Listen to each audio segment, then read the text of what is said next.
Greetings, denizens of the tri-state area. Jacob Weil here. And Blue Dragon 5. And Dragon, I know what we're going to do today. We're going to activate the Recap-inator and discuss my favorite cartoon, Phineas and Ferb.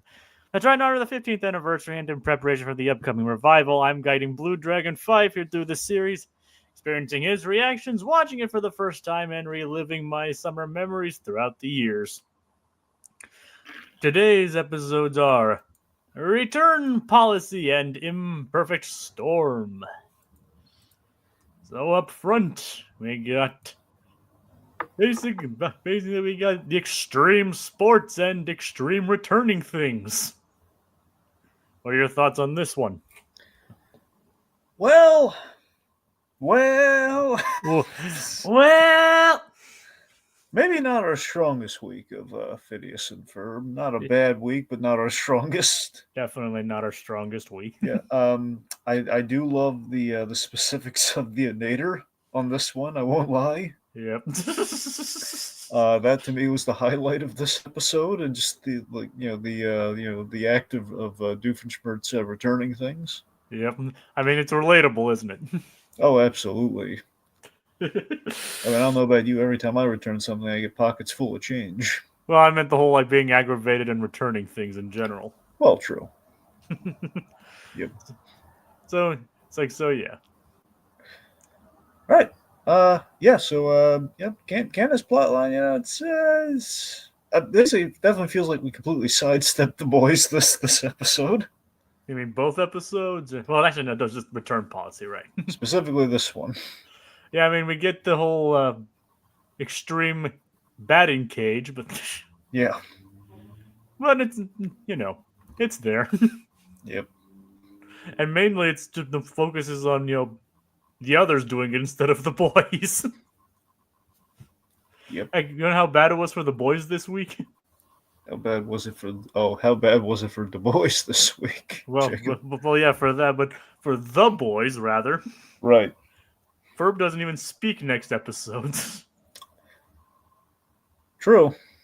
Yep. He doesn't. One thing they couldn't afford him, Jacob. They're on a budget, at this point in the season. That's because they're halfway through the season, basically. Like, Ferb's actor, he's counting his lines and he charges by the letter. And that episode where he just like breathes, like, "Yep, you got it." Yep. Yeah. So yeah, let's just get into it, shall we? Yeah, let's do it. All right. So Candace talking to Stacy about some pre-bus strategizing, which sounds like the most riveting thing you could possibly do. Mm-hmm. But Stacy's babysitting. Yes. Not saying who, but hey, it's not saying who. But She's sitting on infants. yes. Let me define babysitting. Blanking too. Yeah.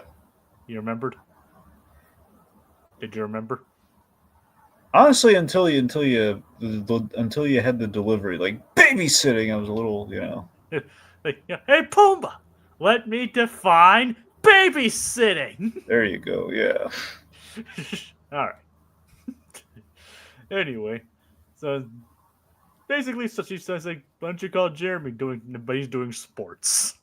Jeremy's he's just doing sports. Doing some sports thingy, as Candace says. Funnily enough, I just got done watching, as Dragon knows, I just got done watching a hockey game, and Dragon told me he's not much of a sports guy. Nope. I mean, I don't really do much either, just support a couple of my home teams here and there, but I'm lucky enough I got through Ted Lasso, which is the whole point of that show. Is it's about not knowing anything about the sport. So. Yep. And that was a great show nonetheless. Exactly. So yeah. And that was a different kind of football. Mm-hmm. So yeah. So, Dragon, what happens? So Candace, with nothing really to do today because the boys are just playing baseball in the backyard. Yep. Linda's going shopping and asks if Candace needs anything, and she needs a lot of feminine hygiene products, so she tags along. Yeah, like pimple cream, loofah pads, body tape, hair dye, cucumber slices, fungal cream, that kind of thing. And other things we couldn't say until we get to the film Turning Red. I guess so. Yeah. Yeah. It's not even. It doesn't even. It says teen hygiene, not feminine hygiene. Well, I know. Yeah. I mean, which, to be fair, even a lot of adults need some of that stuff. Well, that's true. That's what I'm saying. Like she needs a deodorant. I mean, everybody needs deodorant. Well, that's true. Everyone does need deodorant. Yeah. Not everybody uses it, but everybody. Every time I think of deodorant, I always think of like the one joke in Monsters Inc. I'm not crazy about. The only joke. Deodorant. Deodorant, which I want to be clear, deodorant in a vacuum is funny. So it's not that they slouched on that, but it opens up like a whole. I've told you about this before. So Yeah. folks, this is what Jacob looks like when he's bored. So It basically opens up the whole thing of like monsters have to be gross kind of thing. yeah, that's the thing where it's the idea that like Boo. It opens like the logic hole of like Boo would be like retching the whole movie if they really They smelled like it's like wet dog. Yeah. Yeah. Smelly garbage and wet dog. Yes. It was always like the one thing the reason I bring it up is it was like when they did the first season of Monsters at Work, we kind of brought that gag back, and I hate the idea of like factoring in the smells in the monster world. Well, really, the only time that did that was like the rot dog and. Yeah, I know, that's what I'm saying. I'm saying I was blissfully just like, there's a lot of distance, and then we brought it back. Now I got to think about that deodorant nitpick I got again. And to be fair, it wasn't even that prevalent in either season 1 and basically non-existent in season 2. Exactly. I was saying. It's like literally 2 points in the whole canon of Monsters, Inc. that it's ever brought up. Yeah, but it just bugs you that much. Again, it's like because Monsters, Inc. is such a wonderfully perfect, awesome film. And it's like the one joke where, you know what? It's not a 10. It's more like an 8.5. There you go. An 8.5, 8 at the harshest. Still works. Just it's again, there's nothing wrong with that joke, and it's well animated. There's nothing wrong with it. Just it's a world building thing. Yeah, just a couple guys at work like saying, "Hey, do you have any deodorant?" Yep. Or in this case, odorant. Yep. It kind of in a way humanizes them. Yeah. So Candace and Linda uses psychology on Candace, saying like, if you help me at the store, I'll be able to go get home faster to bust the boys. Yep. Leaving poor Stacy hanging on the phone. So again, a little foreshadow of just Candace being very inconsiderate to people in this episode. Yeah. Yep. So obviously, as we mentioned earlier, the boys and the Bella are playing baseball.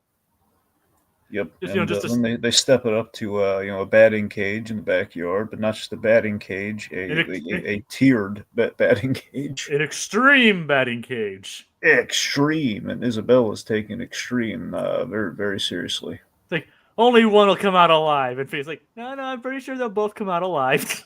Again, just here, it becomes very apparent that again the true Phineas has found that we've seen the true side of Phineas, the depraved, triangular maniac that he is. Isabella shares his bloodlust, much like Carella the vampire. She shares, with Dracula, Dracula's bride, just very much shares. In this case, she's the one having the bloodlust. That's what I'm saying. So this is the episode that puts that on display. Oh man, they really are meant for each other. Except Phineas is the one trying to curb her bloodlust. Well, that's what I'm saying. I'm not saying that they're in unison on this specifically, but I'm just saying, and Phineas is a lot more in denial about it. Isabella's like, it's on Front Street, man. She's She's like only one will survive. My mate has built this built this death trap, this cage match of sport. Well, Dragon, we did get another evidence of Phineas kind of disregarding safety laws. Well, yeah. Later on, when it's like that slide that Candace goes down. Yep. It's like who made this? It's like oh, some kids with it. One of them had a triangle head. Basically, Phineas and Ferb designed Action Park. It's essentially what we're saying there. Well, they probably made it safer than Action Park. Did you ever look into? Did you watch that documentary? Is it still on Max? I mean, at this point, who knows? I'd like to think so. Because no, I haven't seen it. It probably is, but if not, I would recommend you watch it probably soon. I have not watched Class Action Park yet. It's still really good. That's what I've heard. It was made for Max, but that's nothing that really guarantees anything anymore. Well, who knows? Anyway, so meanwhile, back to It's there. Okay, good. Well, there you go. So, Jeremy. He finds Candace searching for her hygiene products. Yes, deodorant, and basically she, in avoidance of the deodorant, like asked for his help reaching something on a top shelf, which is which is kind of worse than deodorant. It's a nose hair trimmer. So she lies about it, saying, puts it on poor Linda, like, oh, yeah, it's mom's nose hair trimmer. And then just like, so she's on her way to, just looks around like the water sports section. Which, of course, leads Jeremy to take her to extreme sports. Yeah. Linda, I don't think actually has nose hair. Well, no. Candace is just covering her butt as obvious. But you know what? Even if Linda did, we'd still love her anyway. Yes, we would. Yeah, we don't discriminate. No, we don't. Yeah. All right. So, yes, we go to the extreme water park trip, which was. We only know the slide was designed by the boys, but not Du Bois, but the boys. Yeah, that's a whole different brand. Yeah, but we don't know. But I think it's kind of implied that the rest of the park was too. But yeah, no, I mean I think it's heavily implied that the whole thing was them. Yep. So that's an episode we missed, Dragons. Yep. We never got to see them actually build the best water park of all time. Jacob, you know what? You know who we need to address right now. The boys. Yep. Not the boys, but yes, the boys. The real life boys. Yes, the real life boys, the ones with the facial hair. All right, the boys. Here are the boys. Dan, Swampy. What gives, guys? Why are you cheaping on the episodes? We only have so many left, and the thing about it, poor Jake. Look at Jake up here. Look at this. Look at all that. It looks like Irving in live action. This guy right here. Okay, he's had to wait for years between this and the revival, which we still haven't gotten yet. Look at how sad he is. So he's had to wait decades for more Phineas and Ferb. What? Decades, considering the show's only been off the air for a decade in the first place. Yes, for a singular decade. Had to wait all that time, and you guys are skimping out and withholding Phineas and Ferb episodes. You've been holding out on the boy. He's got so little to live for. The boy, not Du Bois. Yeah, singular. Yeah. You took that away from him. The boys. Yep. Boys. Yeah. How dare you? Look at him. Look how sad he is. Let me play a song on the world's smallest violin.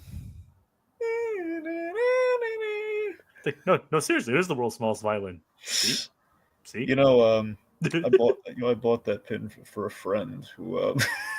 You bought the world's smallest violin. Yeah, and they made these awesome SpongeBob pins. I think I got them in my comic shop. I think they still probably have them, but it's like this little. It's like it's Mr. Krabs it's literally the frame from the episode him holding the world's smallest violin. It's awesome. That's hilarious. And really, it really is the world's smallest violin. See? Yep. Can you imagine how hard it would be to play the world's smallest violin?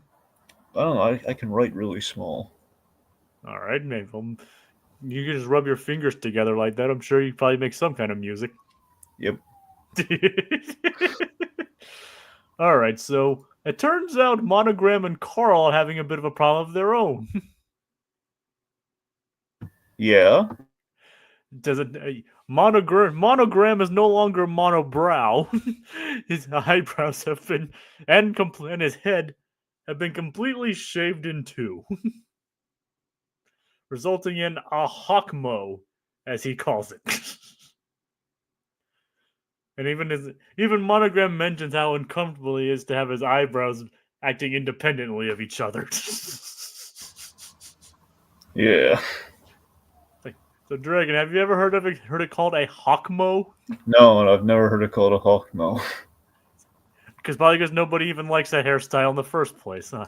As in, like, the hawkmo, I mean. Well, I do love the idea of the reversal of the mohawk. That does sound really funny. I mean, it's easier to say than quahom or something, whatever that would be. Just actually mohawk backwards. Yeah. I think I butchered that, but you know what I mean. Yeah. So, Dragon, how do you feel about seeing two eyebrowed monogram? Well, it's the stuff of nightmares, Jacob. It's like, I mean, he usually has just the one long one, and now he has the two. Yeah. It just doesn't feel right. Yep. It's like front-facing Phineas. Yep, it's sick and wrong, all right. So, Dragon, do you want to start the hawkmo trend? No, I'm good. Yeah, me too. Anyway, so what exactly is Doof up to? Well, thanks to Larry, the feng shui consultant. Yes. Thank you, Larry. He came up with the idea for the back to the store-inator, because after he's cleared space for everything, he has all the stuff he needs to return now. So the back to the store-inator, I love so much. I love the design. This might be one of my favorite. I don't know if there's so many great inators. This is like, I don't know if this is like a top 5 or a top 10. This is one of my favorite designs on the inators. Simply because it looks like one of the barcode scanners. Yes, I love that. Plus, I love that I don't know if he used this as well for. No, I guess he used something else for like the price gun on Barry the Platypus too, which I just like that as well. Yeah. But I don't know. I love just kind of like our price gun or our barcode scanning, just kind of aesthetic. It is good. Yep. It just looks great. I love the scheme. I love it's I mean, it's a relatable scheme too, because you always like when you're trying to return something and then there's a long line. Mm-hmm. So again, it basically, and again, I love the design flaw of again, it's money and direct. It's deposited directly into his pocket instead of his bank account. And again, I love how dated this. It's dated in all the right ways. Where this is a thing where, of course, the world of today, they put it back on the card or like a PayPal or like a whatever. They can just fund it digitally. Or in some cases, they do give you store credit. Exactly, or store credit. But again, here that he literally wants to circumvent the bank and just have it directly into his pocket in the most literal way. And the design flaw, pennies. It's in pennies. So what I have to wonder, if Dan and Swampy were thinking about an episode of Seinfeld during this, because I don't know if you remind me, you really kind of blind spots on Seinfeld, right? Yes. So there's a great episode of Seinfeld. I believe it's called The Calzone. Now, The Calzone, it's a good episode. It's basically George Costanza. He works for George Steinbrenner. Basically, George Steinbrenner is who of course is wait, isn't that John O'Hurley's character?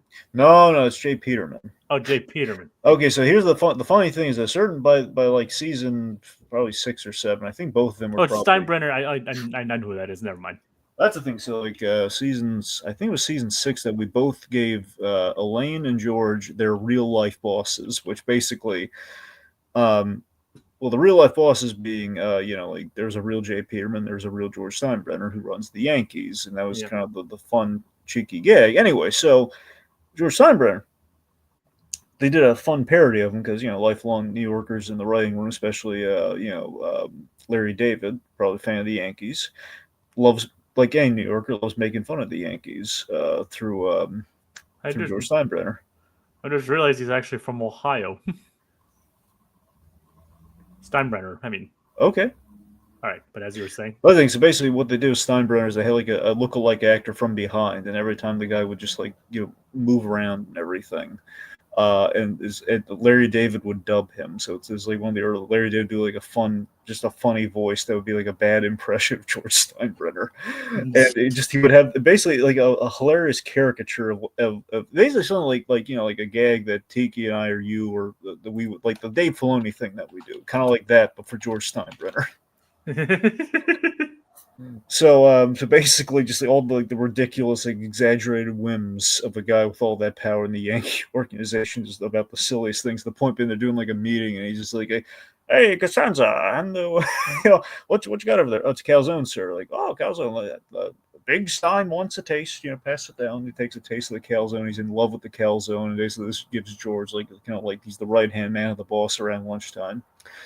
So basically, George, I don't want to just recap the whole episode here, but let's just say George, he lands into some trouble. So Kramer goes down to give him some calzones, but this whole episode has been like Kramer's been he's been unrolling his, like, the bank wouldn't take his change unless it was rolled. So he has all these loose pennies that he's been carrying in these cargo pants, which have all the pockets. So he's been walking around with, like, basically he's going down to get calzones for George because he screws things up at the Paisano's place. So he goes down there and he's basically trying to catch. There's this hilarious thing. Michael Richards with actually, like, God knows how many dollars, like probably $20 worth or so of, like, pennies in all these pockets as he's like running down to catch a bus, and they're going everywhere, and he's like going to Paisano's. Like, he's just these giant pockets full of change. So if you ever wanted to see what this Doofenshmirtz thing looks like in real life, watch the Calzone episode of Seinfeld. Oh God! Just like Kramer with the cargo pants, or Kramer with the pennies. It's like, No. oh yeah.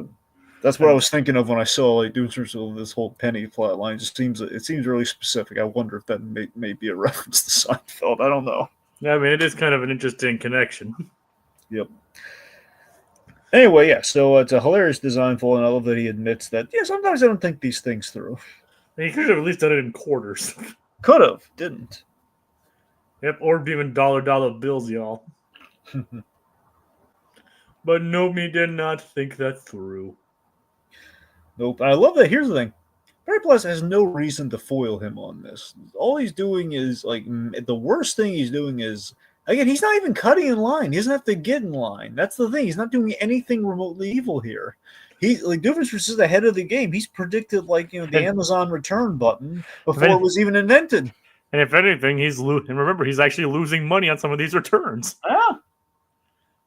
So I don't know why this platypus is ruining yet again. This platypus needs to be stopped, Jacob. It's an epic. Like, Alka is this organization against people just trying to get by and just trying to find inventive solutions that aren't really harming anyone in a really systemic way. Yep. So who knows, Dragon? Maybe it's like because of the way Doofenshmirtz was cheating the system. He's not cheating any. He's cheating himself. Yeah. Like, he's making it easier. He's just beaming it back. I paid way more for that TV. They get it back. They have no idea how, but they got it back, and he gets his money back. And well, to be fair, he did crush someone. Okay, that's true, but yes, Perry doesn't even know that, though. Yeah, but he's probably he knows how dangerous it can be. He knows Doof. Yeah, well, to be fair, if he just returns things that aren't heavy. Oh. Anyway, so let's see. Aqua Maximus. This is the water park. We have some water park shenanigans because of it was designed by the boys, not the boys, but the boys. Yep. Again, Phineas and Ferb, meanwhile, they do nothing really. This is just a batting cage, and just Isabella has bloodlust. Yep. Isabel's like, only one will come out alive. Yep. And Ferb and Phineas is just like, they'll both come out alive. They'll all come out alive. They didn't sign this. They didn't sign the waiver, Phineas. They might not come out alive. It's just like if Isabella has anything to say about it. Yeah. Even Phineas is like, there's no need to ever sell it, Isabella. Speaking of baseball, I felt so bad for Doofenshmirtz here during the scuffle with Perry the Platypus. His priceless baseball cards. Oh yeah, this was it was sad. Yep. Anyone who's collected things like that will know how heartbreaking it is to get rid of those things. I love the I love the random joke of, like, the guy at the card shop saying, I told you, Sheila. Yep, I told you, Sheila, wherever you are. There's a history. But wherever you are just cracks me up. That's what sells that for me. There's a history there that we just don't know. Okay, here's a critique. Yeah. The sink gag, I don't think makes a lot of sense. It's like you got returned to the store. No, here's the thing. Carl and Monogram are there. And this, so the sink shows up, and it just really feels. I guess the gag more so is like Carl also got paved using the electric razor. I think that's what the gag is, but really just the way it plays like sink and then like see Carl's. It doesn't really make any sense. Yep, I didn't really get it. Didn't really understand that one either. Are you sure you read the instructions, Carl? That's the thing. Like just taking that as like that's a non-joke, Jacob. That is a non-joke. It is kind of. And let's see. So Linda, Linda calls Candace very justifiably upset. Like, weren't you ever gonna tell me? Yeah, You blew me off for the water park. Yep, for Jeremy. Yep. Yep, and a water park that she could have said like the boys made this, not Du Bois, but the boys made this thing. Mm-hmm. It's like, admittedly, it is an awesome water park, wouldn't you say? Well, yeah. Would you like to go to that water park? I don't know. It looks kind of dangerous. Well, it's like no, Dragon. It's not dangerous. It's extreme. Extreme. Yes. And speaking of the baseball cards thing, like, do you collect cards? Do you collect cards, Dragon? Well, not baseball cards, but yeah, like Yu-Gi-Oh cards, right? Yu-Gi-Oh cards was my usually my friends. My friends have collected far better than I could. I was an amateur collecting cards. Here's the thing. Well, I don't want to say it. Here's the thing. I have a Yu-Gi-Oh card collection, and the collection was like the goal that my friends have like exceeded far beyond me. I always wanted to have like decks like the characters from the show. That's the whole thing. I wanted to have like the decks that the characters have, all the cards that you saw in the show. And this is where you're going to break out the world's smallest violin, by the way. Kind of like my Action League Now, paper action figure story. For the cards that you couldn't get, I'd taped Yu-Gi-Oh. I would pause it and I would recreate the cards and I'd draw them and cut them out and stuff. That's pretty nice, actually. Yeah, and that's the thing. So I'd put them in the sleeves and everything. Just kind of play by my lonesome, but Yeah. I'd recreate the duels from the show. but yeah, my friends, of course, years later, they one of my buddies, he has like the character decks, and our buddy John Kelling, he puts my Yu-Gi-Oh aspirations to shame. He actually, but mind you, he paid through the nose for it. He bought like the big. They put out, I guess, for like an anniversary for Yu-Gi-Oh or something. They put out the Seto Kai, but like you can buy the big awesome case that he slings around that has like the Blue Eyes White Dragon and the whole. It's Kaiba's deck, and it's awesome. Wow. I think it's like $500, but it's awesome.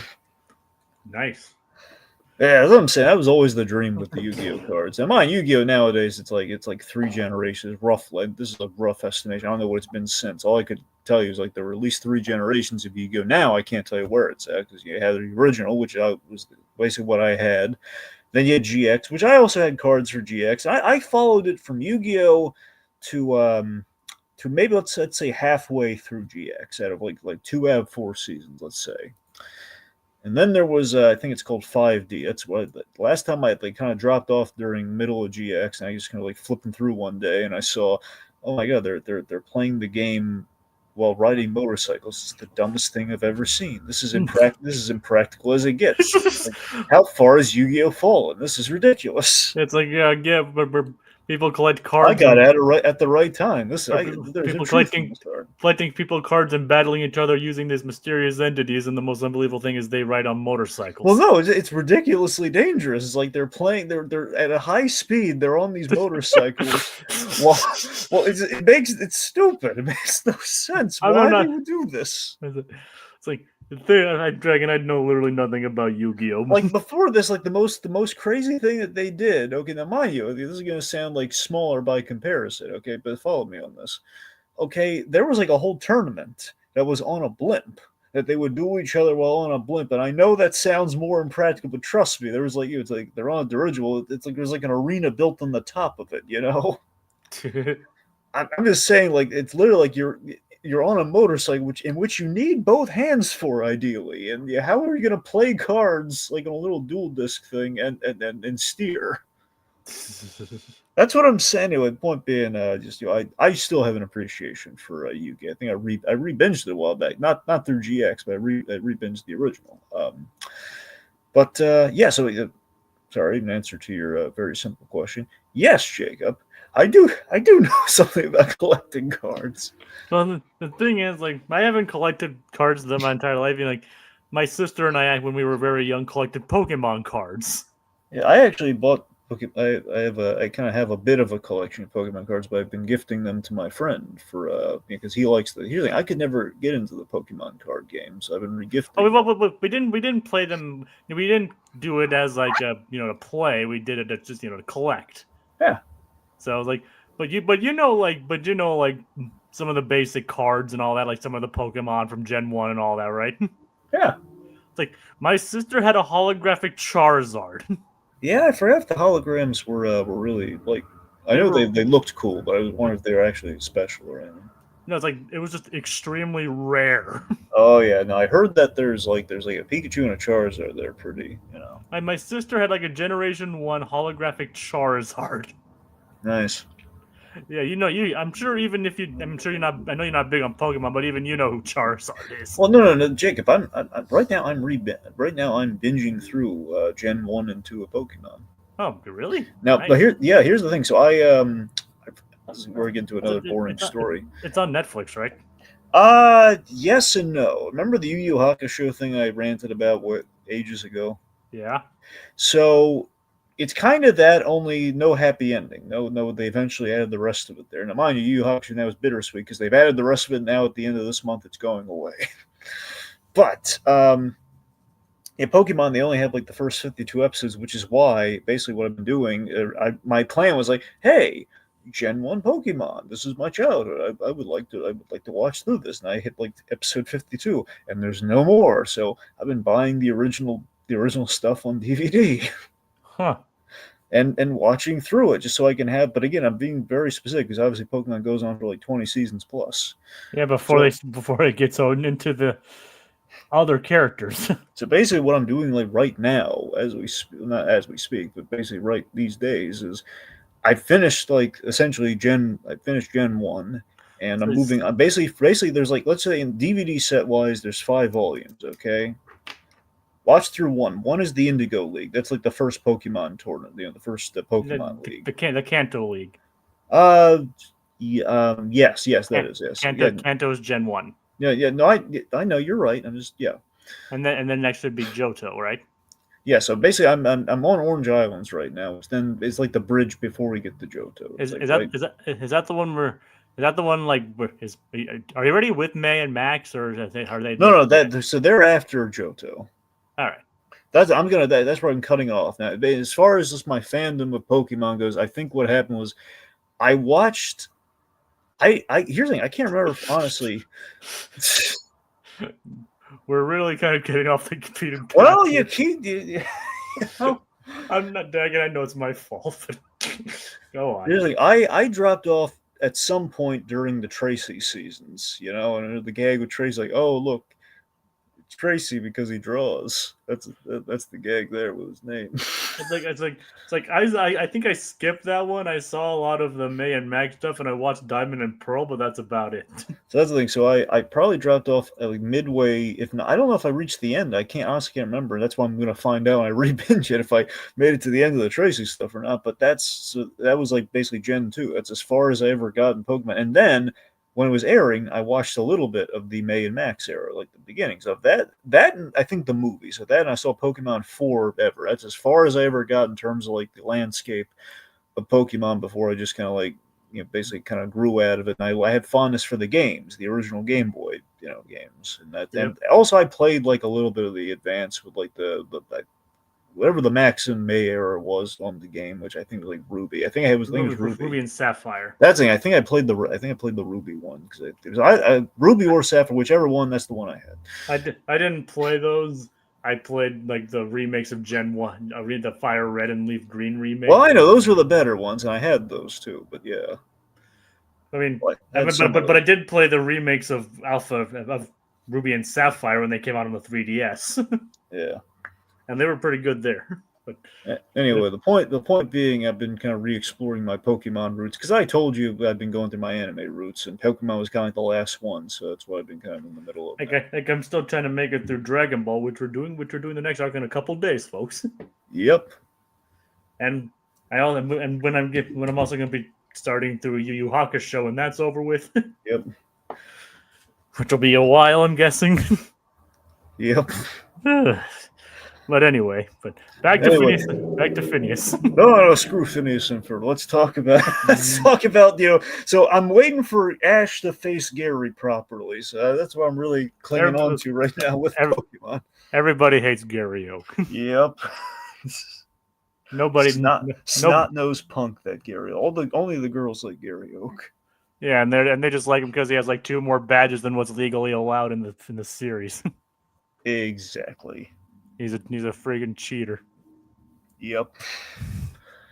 All right. Okay. No. And also back to Phineas and Ferb. Let's see what's even left on this one. So it's like, well, Buford and Baljeet team up to get the, to get the hole-in-one or the home run. This is Rohit Dar's favorite part of the episode. Is about Baljeet teaching Buford about the geometry of baseball. You're still going off of like yesterday's stream, huh? Well, he keeps bringing it up. So well, Wednesday's stream, I guess. Yeah. of Daredevil, folks. Yep.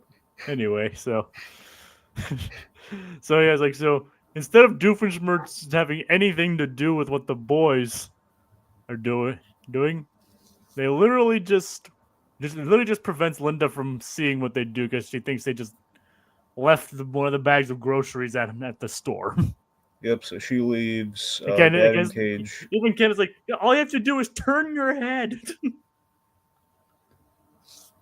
even Ken is like, just turn your head, Linda. Right. Yep. And then Buford and Baljeet Buford hits the home run. It flies up and turns into fireworks. Yep. So what's the closer? So what's the closer in their dragon? All right. So Perry ends up blasting Doofenshmirtz with the with the Return-inator. Yeah, the back to the store-inator, I mean. Yeah, and returns him back to Drusselstein in the arms of the doctor who birthed him. It's like he was there when he was born. Yep. Meanwhile, yes. The gag before that too was Candace admits to Jeremy that she was buying teen feminine products. And Jeremy likes her kind of flaws and all, and the gross bodily teen stuff. I mean, it's not something. No, it's not. I'm not saying gross. I'm just saying like it is. I mean, what I'm saying is like it's not really something that should be embarrassed about anyway. Exactly, which is what Jeremy makes very apparent to her. I mean, the thing is like everybody, even though we hear that, is still going to be embarrassed by them anyway. Yep. But it's as you grow up, you realize like, why was I embarrassed by that? Yep. It's like Wilson Fisk is like is going like, I really don't know why I felt the need to take Anatoly's head off with my car door. It was a minor embarrassment in the grand scheme of things. It's like, and I don't know why I beat up that guy that I was keeping held captive. It was a bit of an overreaction. Yep. I really shouldn't have cut off his hands. It was a bit of an overreaction, I think. Yep. Tensions were high. It's like, let's just say we came to mutual agreement. Yep. We settled it over ice cream, in which I beat up the ice cream man. I can only imagine Fisk beating up an ice cream man. No, we've seen that, Jacob. Yep. When did we see that? Echo. Oh, right. I didn't actually see. I don't remember that part of Echo. Well, this is like the only episode you really need. This watch episode 5 of Echo, James. Everything you need. All right. That's it. Just watch 5 and you're good. All right. Definitely don't watch 6. Just watch 5. What's wrong with 6? No, I'm just saying 6 is where 6 is the plot point that we're kind of stuck with in Born Again. We're like, she used her generation. I'm not trying to be. It's not a political thing. It's like a literally. This is what she does. It's like she uses her generational trauma powers on him. Oh God. It was like the stupid. I really hated giving her powers. I thought it was the dumbest thing they did in the show. It was like a thing. I don't think she has powers in the comic, and it was like I think she's already a cool. It's like, look, guys, Echo's really cool. We don't need to do any extra with her. She's already really neat. She's, she's deaf. She's a really good fighter. She's an amputee. There's a lot of great stuff there. She's Native American. What more do we need to add? Powers, apparently. Apparently, and just really lame powers that don't really accomplish anything. Yep. So Candace and Jeremy hug it out. Yep. And what happens, Dragon, if you want to talk about it? Yeah, she Passes gas. Yep, she passes gas, and Jeremy thinks the toot's adorable. He's like, Gas, was that you? It's a normal bodily function, Jeremy. Get over it. Yep. Yeah, I thought it was cute. Yep. Yep. I'm not gonna say anything on it myself. No, that's it. Just look, it's we did it. We addressed it. We moved on. Yep, that's all we need. Yep. All right. On to Imperfect Storm, where we meet the boys and Du Boys. Yes. And Doof gets wet. What are your thoughts this one, Dragon? So I think our Doofenshmirtz plot was really funny. Look, it's fun seeing the shoe on the other foot with Linda for a change here. I don't know. This one just felt like. Look at it this way. I think there was very gag focused before. It was like, it's not really a story here. Well, I mean, it's a comedy cartoon, Dragon. No. I know that. I'm just saying, though. I mean, it's like we just. It felt kind of random in really fun ways, but just I don't think it's like it's not a Hall of Famer with Phineas and Ferb. It just felt like okay, we're just kind of just having fun, just kind of making some jokes. So I think the boys kind of got like just giant kites. I mean, the kites were cool. I don't know. This one just feels it's very surface level Phineas and Ferb. That's kind of what this one feels like. It's like. It's all right. There's some jokes there. I felt really bad for Doofenshmirtz. Yep, me too. Yep. All right, so let's see. What we think is Dubois. Dubois. We initially think Dubois Dubois. We had also Dubois landscape artist. Yeah, Dubois landscape artist. And then no, it's Dubois. By the way, is a whole thing with like Dean Dubois or Du Bois who does the How to Train Your Dragon and Lilo and Stitch. Isn't it Dubois? Well, that's what I'm saying. I always thought it was like Dubois, but apparently it might actually be Du Bois. I've listened to the How to Train Your Dragon commentary, Dragon. Funnily enough, What's I'm saying, like who he pronounces it as Deblois. Right, that's how he says it. Yep. Wait, Dean DeBlois though. Are you talking about the director of How to Train Your Dragon? Yes. Yeah, but the commentary he introduced himself as Dean Deblois. Well, okay. Is he saying Deblois or is he saying DeBlois? It's not DeBlois. It's not DeBlois. But there is an L. There is an L in his name, but it's Deblois. Deblois. Yeah, like that you're sure that's when's the last time you listened to this commentary? A while ago, but I remember he didn't pronounce the S in his name. I don't know. It sounds like I think he said DeBlois, but I don't know. I don't think so. I remember I was taken back because again I keep thinking Dubois, but I think you're right in that he actually said it in a way that's like it's like not and a point. I think you're close. I think something's still a little off that pronunciation, but I think it's close. The Wikipedia article is literally listing it as like Deblois. Deblois, that's what Wikipedia says. Yep, that's the pronunciation, Deblois. Okay. Like it's DEBLOIS, Deblois. Okay. I swear to God, I'm not making that up. No, I know. I guess in general, like the whole, like, it's always the weird pronunciation every time you see a name like this, Yep. the French pronunciation. So yeah, that's but yep. So we have some fun. We have some very. Here's what I like about the episode. I love we have some fun Frasier-esque misunderstanding comedy here. Yep.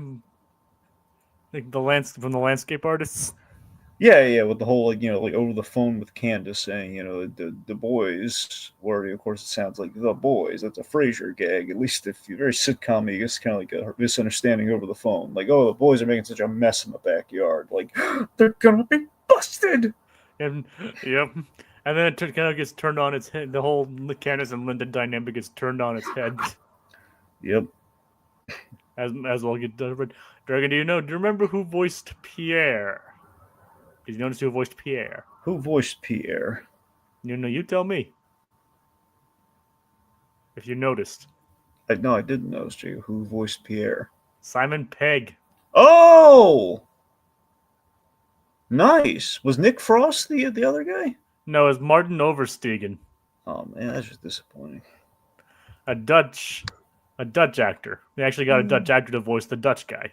I guess. But they didn't actually get. But they didn't get a French guy to voice the French guy. Yeah, that's what I'm saying. Like, it would be better if it was Nick Frost. I mean, we have gotten Nick Frost separately. Remember, but he was the captain in Belly of the Beast. Mm-hmm. And we do get him and Simon Pegg in Night of the Living Pharmacists. And they've both been in Star Wars. Yep, and Simon Pegg's actually in the Star Wars episode of this show. Oh. He actually voices two characters in that one. Nice. Yep. And by the way, condolences to Simon Pegg recently. Wait, what? I said condolences. I mean, what happened?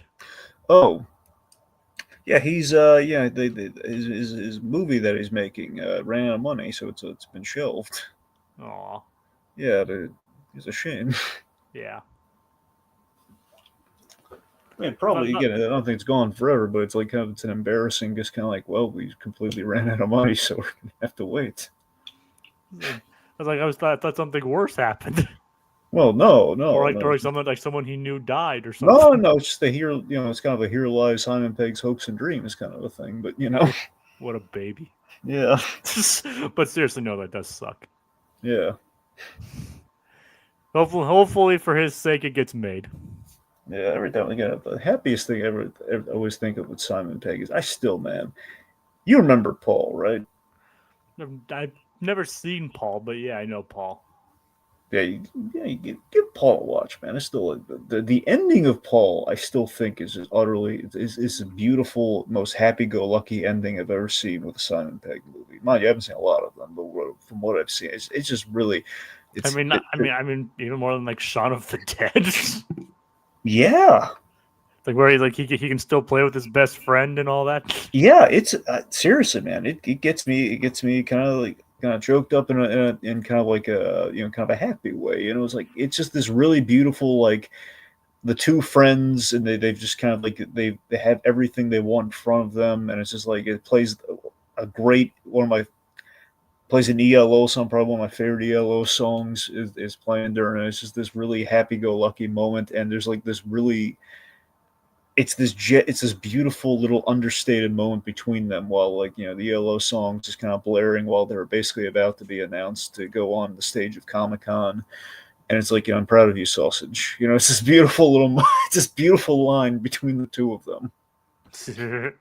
It's like, I'm not doing it justice. Trust me, I'm not doing it justice. But just this, it's a moment that it's like a meta thing that kind of speaks to their friendship, and also just it's like these characters of, they've been through it in the movie, and it's just by the end, it's like, oh man, they really made it. These humble little kind of geeky guys, they just kind of made it. Well, it's on Peacock, so I can watch it there. Yeah, do it, man. All right. Yeah. But yep, Simon Pegg's made his name. Made quite a few appearances in this show. Yep. As you can tell, we like Simon Pegg, kids. Yep. I still love. I think remember the People versus George Lucas. I keep meaning to look into because there's so many clips used Simon Pegg did this I guess short about Star Wars, and it's basically him talking with a friend about Star Wars, and he says like Jar Jar Binks makes the Ewoks look like effing Shaq. Like Shaft, sorry, like not effing Shaft. Did he have any ties to like the deep play? Did like I don't know, like did he have anything else to do in the Star Wars stuff? Oh, I'm sure he did. I'm sure he's done some voices in Star Wars as well, but beyond his role in Force Awakens, I'm pretty sure. All right. I just don't know offhand. Like I think it might have been more like I'm sure. I would be shocked if we could get him for Clone Wars at all. Yeah, I don't know. All right. Anywho. Yep. So back to this. All right, let's see. So okay. So let's see. So the So speaking of Du Bois, not the boys, but Du Bois. yeah. What do you think of their landscape artistry? I mean, I like the cactus thing that they did, frankly. The juxtaposition. Yeah, I mean, I love the whole like the water thing. Okay, cactus or cacti, or, you know what I mean. They have water. Yeah, they have like water, or at least a cactus juice of some kind, as Sokka would attest, within them. So it feels like it's a very water, with the whole pail of water thing. It was a creative choice, mind you. Definitely a hazard because if anyone's running in the backyard and they trip, it ain't gonna be pretty. So, and Dragon, what do you say about the cactus juice? It's the quenchiest. Exactly. Just don't drink it. Nope. Or else you're gonna be drunk on Sokka. Just like Suki. Well, yeah. And possibly Toph. Well, possibly. Yeah, that's what I said. I said possibly. Yep. Anyway. But everybody wants to be drunk on Sokka, though. Well, in his company, of course. Yes. we're all drunk on Sokka when we're in a room with the guy. Yep. And of course, everyone misses Wang Fire. And his wife, Sapphire Fire. Wang Fire. Go to your room. Not our little Kuzan. Oh, God. That was great. Go to your room. Okay, well, look, we could praise Jack the Senna all day. Oh, yeah. And we will, because let's not talk about Phineas and Ferb. So Jack the Senna, so he first showed up. It's just a shame that in the upcoming movie where they're adults, none of the original voice cast returns. Yeah. It's a shame because they really should be getting those characters back. Did I ever tell you, do you know who the original Older Aang in Korra was supposed to be? No. You're going to love this. It was originally and they cast him, and then they basically they changed. I don't think he recorded anything, but it was like he was told he was replaced. Rob Paulson. Huh. Rob Paulson was supposed to voice the Older Aang in the flashback in Korra, and they got I think it was DB Sweeney. I think it's DB Sweeney. They got they got him, and Paulson was kind of told this, and it just kind of bummed him out. Aw. Yeah. Poor guy. I don't think he ever ended up doing any voices for Avatar 2. Huh. I know Maurice LaMarche did, but because honestly, Maurice LaMarche, it's his buddy, so. Yeah. Yep. So anyway, Yep. The boys. Mm-hmm. We had to really make the distinction this episode. Yeah, the boys are flying kites. Yep, giant kites, and they're using this wind amplification machine to create wind so they can ride in their kites. Yep, and animated Jacob is the windbag. Yes, I'm the windbag. Yep. Thankfully, he's eating a lot of mint. And I even gave a little bit of sass to Isabella, like that's very nice of you, Irving. I didn't exactly do it for you.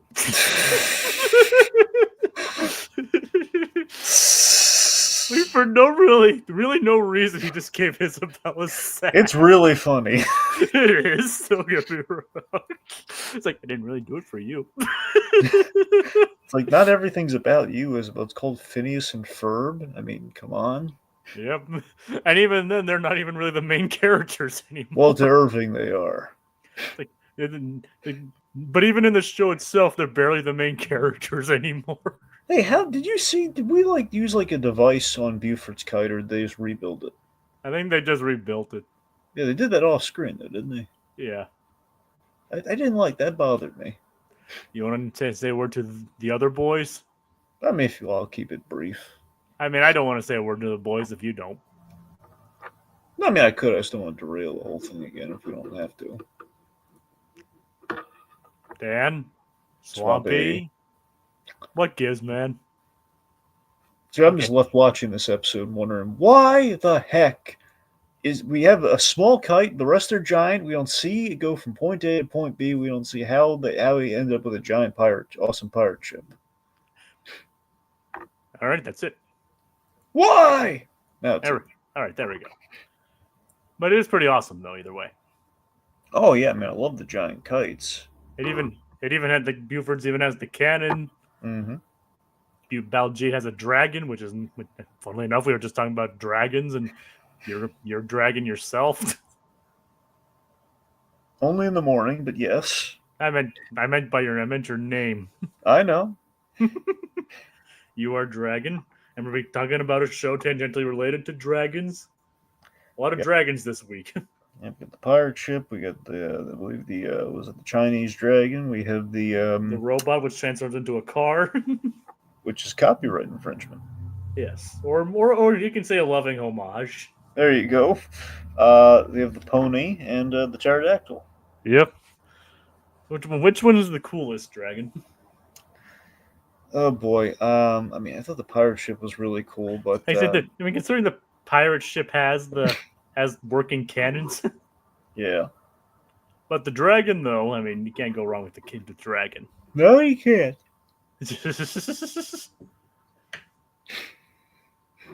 All right. So what about the Doof?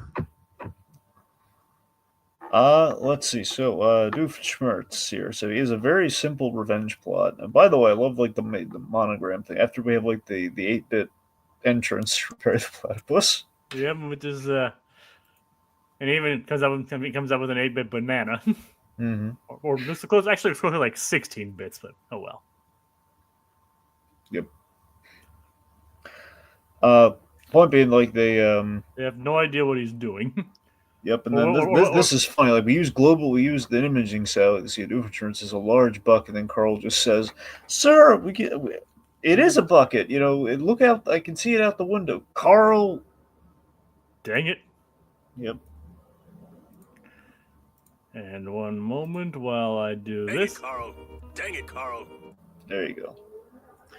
So again, it's which Carl would just completely forget that we just look out the window versus the many millions of dollars they spent in the satellite imaging. Definitely the minion.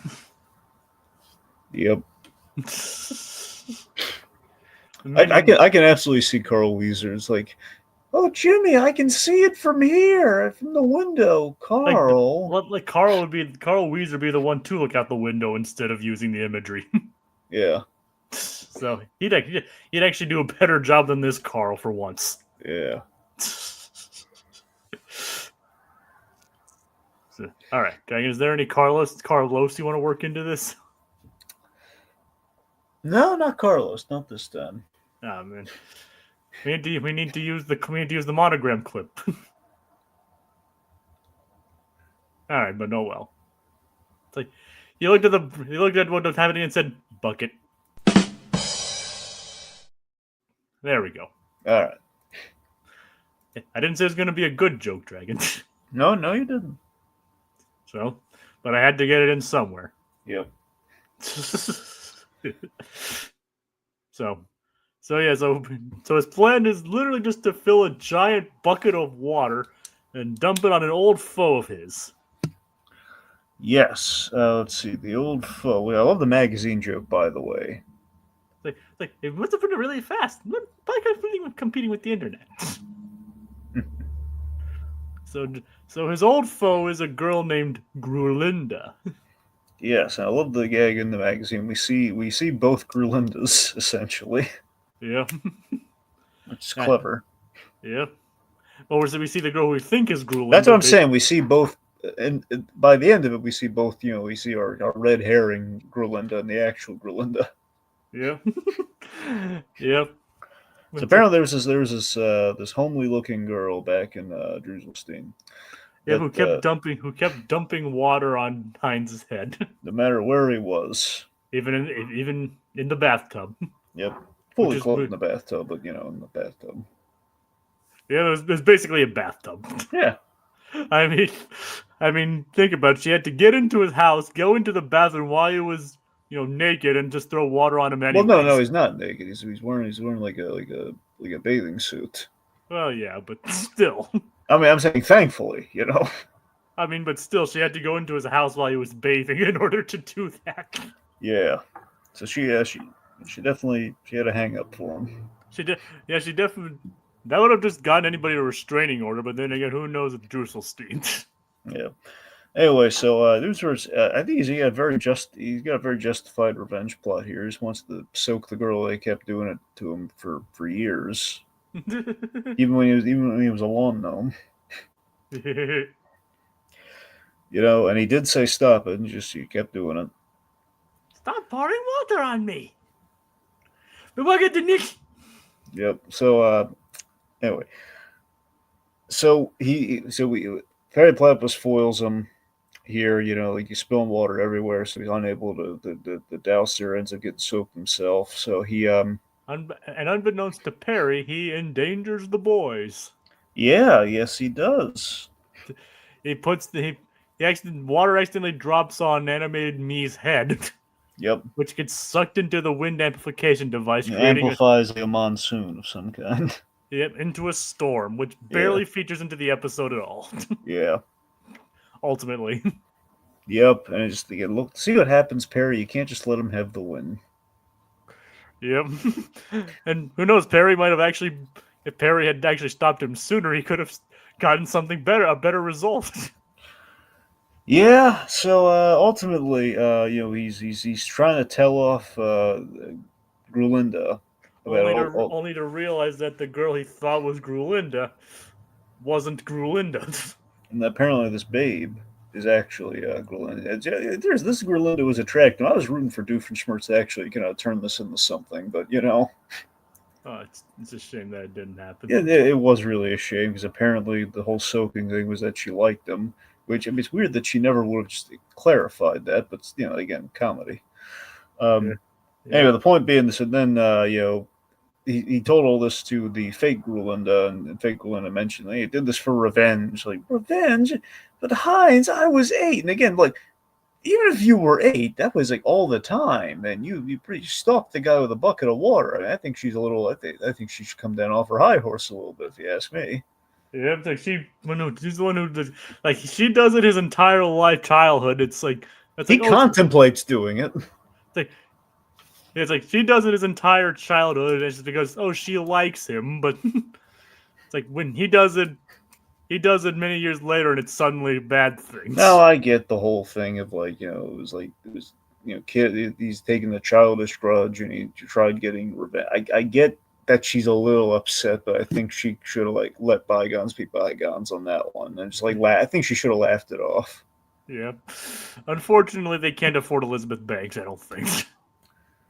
Yeah, so we should mention that too. Elizabeth Banks is in the episode. Yep, she voices Grulinda.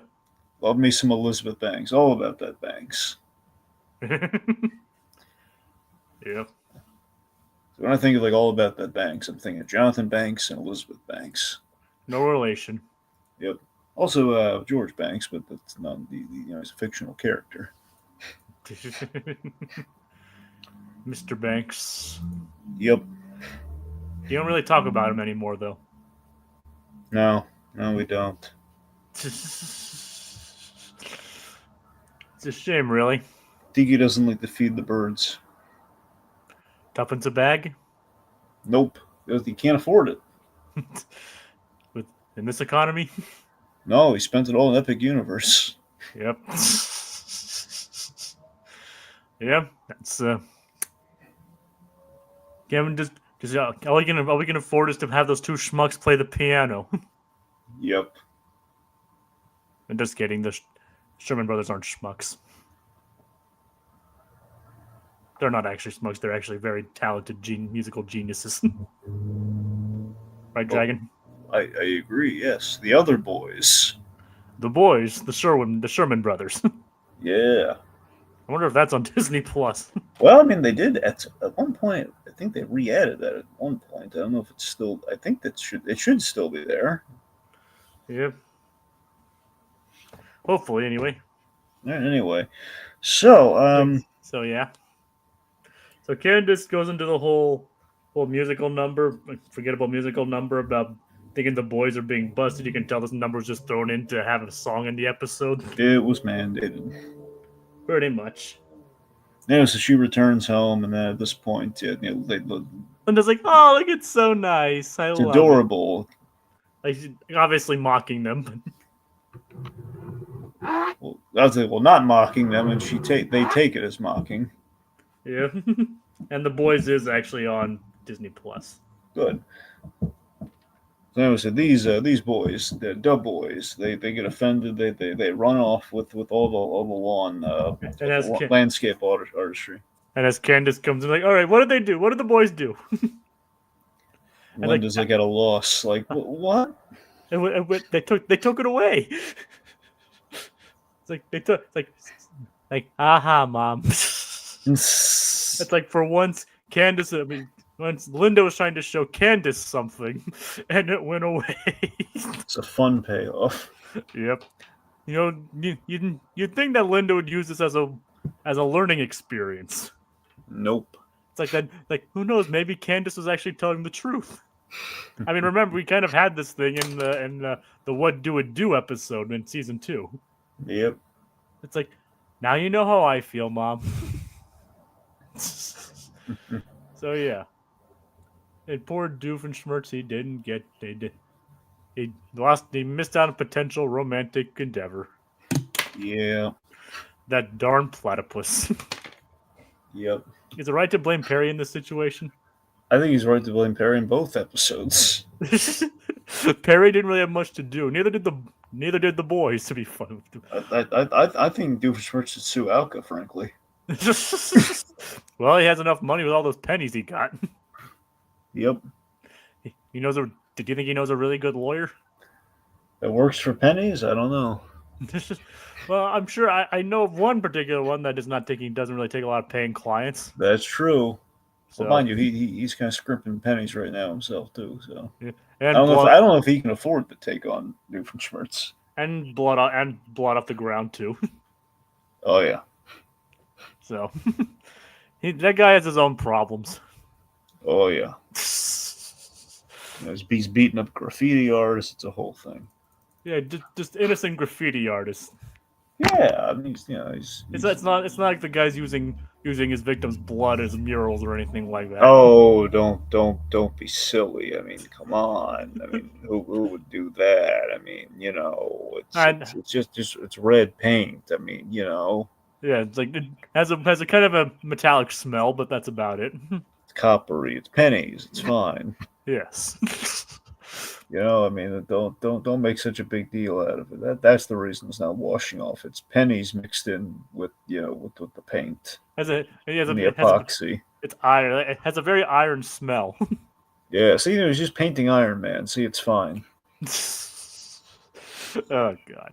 Don't look in. Don't read into everything, Jacob. Like stop bullying Banksy. I'm not a dragon. I wouldn't dream of it. Yeah.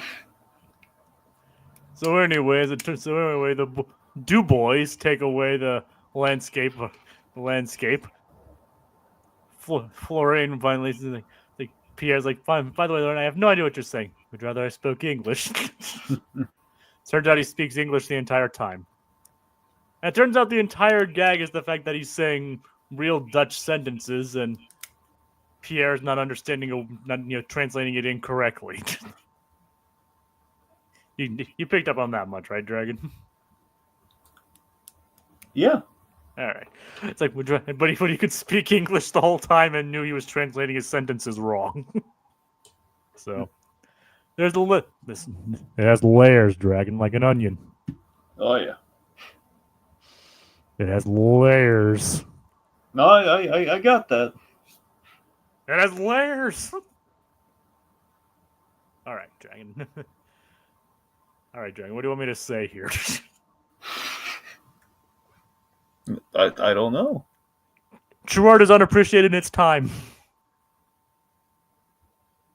Because that's what Pierre says. Right. All right. I'm just losing you, aren't I? I mean, a little bit with the layers, a little bit. I don't know why I came from Dragon. I was just trying to. No. I watched Shrek recently. No, I got that. Believe me, no, I got that. If I got anything away from this podcast, it's the fact that you've seen the movie Shrek. I understood that reference. I understood that reference. Yeah. And I understood that reference. Yep. It's a reference to a reference. Yep. All right. I'm going to paraphrase. He's got a life! And is that a Freakazoid reference? Well, no, it's a Daredevil reference. I said paraphrase, he got life! Oh. All right. Although that does kind of sound like something Freakazoid would say. Yeah. He's got a life! Oh, actually, I'm going to shout this out. We lost a Freakazoid alumni. I believe it was either today or yesterday. Clive Revel? Yep, Clive Revel. Also, the Emperor in the original version of Empire Strikes Back. Mm-hmm, the very same. And Alfred. The original Alfred. Yes. Anyway, yeah, he was the kind stranger that Freakazoid met in the Cloud episode. He still got that boogie. Like, that was him. He was the boogie guy. So that was Clive Revel. Also, he was like the lead lawn gnome from the Lawn Gnomes episode. So we lost the great folks. And there was our obligatory Freakazoid reference. And of course, he kind of in quotes dies because he's turned into like kind of like a petrified clown by the end of the episode. So it's like, and he's still got that boogie. That's what's going to be written on his tombstone. He's still got that boogie. And that, folks, is our obligatory Freakazoid reference of the episode. Yep. Somehow Freakazoid always whooshes his way into this show. Whoosh. He always finds his way to whoosh right in. Yep.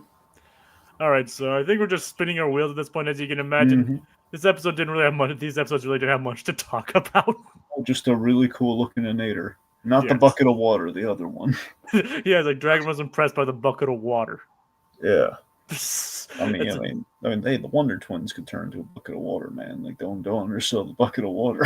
Form of a bucket of water. Yeah. That was Timmy's dad, though. I know. No, that wasn't Timmy's dad. That was Dino Dad. Yeah. They're two completely different people, Well, yeah. Mighty Mom and Dino Dad, they're not Timmy's parents. Yeah.